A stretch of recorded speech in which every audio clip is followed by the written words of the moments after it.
I'd like to call on Dyandria Murray, President Save Our Children USA, Inc. How do you do, Assemblyman Roger Green? Hello, Heidi. Good to see you. My name is Dyandria Murray, and I'm the President of Save Our Children USA, Incorporated. I'm here before the Assembly Committee on Children and Families to address topic number 8 on your agenda sheet. That is, what type of safeguards can be supported to provide disincentives to social service districts that may use this option, a subsidized kinship guardianship program, to decrease caseloads without first making efforts towards reunification? Before we address this, we must take one step back. Why are these children in foster care in the first place?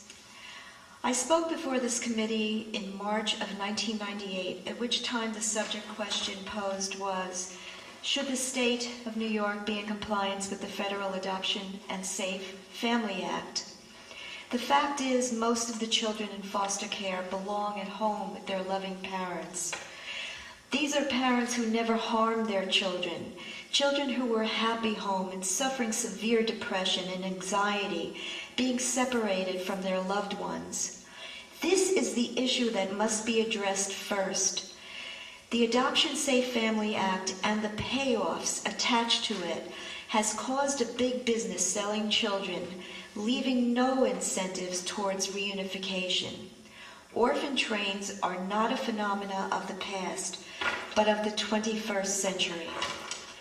The original premise of developing a foster care situation was in order to provide a safe haven for the few children who lived with parents and/or guardians who were brutalizing them. Because the percentage of parents or guardians who place their children in life-threatening situations is so small, the foster care industry cannot thrive into the multi-billion-dollar business that it is today without expanding on the terminology abuse, neglect. Children are being stripped of their constitutional and civil rights to live at home with their parents for reasons such as a parent yelled at a child, a child went to school with a tiny black and blue mark, a skin rash. A parent chose to legally homeschool. A parent chooses homeopathic medication over conventional drugs. A parent's home is messy or dirty, and the list goes on. Once the children are imprisoned into the system and isolated from their family, they are thrown into the family court, which does not provide the innocent victims with due process. Civil rights and the United States and the New York State Constitution are ignored. Family court operates as a kangaroo court, an illegal self-appointed tribunal characterized by irresponsible, perverted, or irregular procedures. Who gave the authority to permit a kangaroo court to destroy the lives of children and families? Our forefathers intended this to be the land by the people and for the people. But then, as you assemblymen and I know, the general public is not aware of what is going on behind the scenes of the Administration for Children's Services, Child Protective Services, and the Family Court on account of the media blackout. Not to mention the veil of secrecy of ACS and CPS built around themselves with the pretense that it is done for the, quote, best interest of the child, unquote, when in fact this veil is self-serving, used to protect themselves. Subsidizing a kinship guardianship program is to further speed up the severance between a parent and child. Change legislation, place only children into foster care or kinship foster care who were severely physically abused, sexually abused, according to physical evidence and or the child's testimony. A parent murdered one of her children or attempted to murder a child, or abandonment. Those are the only reasons a child should be torn away from their homes. Family court judges are not educationally nor intellectually qualified to handle abuse or neglect cases. Abuse and neglect are acts of a criminal nature.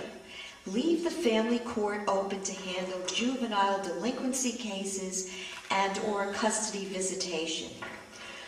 Because most of the parents charged with abuse and neglect by the Administration for Children's Services, or CPS, are false allegations without real evidence against the innocent victims, is the reason why family court operates as a kangaroo court. It is also the reason why most of the victims of family court were never tried in a real court with real criminal charges against them, because there were no crimes committed. In cases whereby the Administration for Children's Services, or CPS, totally fails in proving their case against the innocent victim, then they hire their staff psychologists or psychiatrists to do a so-called evaluation, then deeming the respondent mentally disturbed. Their sole purpose is to rubber stamp the judge's decision without doing an independent assessment. When the victim hires an outside independent expert, that expert's testimony is ignored by the court. The court's expert witness comes up with extraordinary mental illnesses that no other expert in the field ever labeled the respondent with prior to the family court case. The court's expert does not evaluate using the DSM. This is clear malpractice, but these professionals are protected by our judicial system on all court levels. Miles upon miles of evidence against the Administration for Children's Services, individual case loads to prove that they are deliberately breaking up families and turning children into virtual orphans for the sake of the federal funding provided to them as an incentive to do so. This is what the committee must address. I have witnessed the corruption firsthand. I have seen and spoken to the children who want to go home. I have seen the homes of the victims. I have also met with many of the foster parents who I found to be hardened and unsympathetic to the needs of the children they are being paid to harbor in their homes for profit. Now children that were never abused and neglected in their home they were removed from are abused and neglected and sometimes murdered in foster care. It is imperative that New York State enact a law that permits friends or family of children placed into foster care to hire their own attorney for the child. These children are not permitted to testify in court. This is behind that veil of secrecy. The child's voice is silenced. The child isn't permitted to choose their own attorney, an attorney who cares about them and addresses their legal rights. All too often, law guardians appointed by the court work against the child and are in collusion with the Administration for Children's Services and CPS, according to the child's wishes. In some cases, the children never even meets his or her law guardian. Perjury runs rampant in family court, even when it can be proven that the Administration for Children's Services caseworkers, law guardians, and others have perjured themselves in order to keep children in foster care. The family court judges allow this.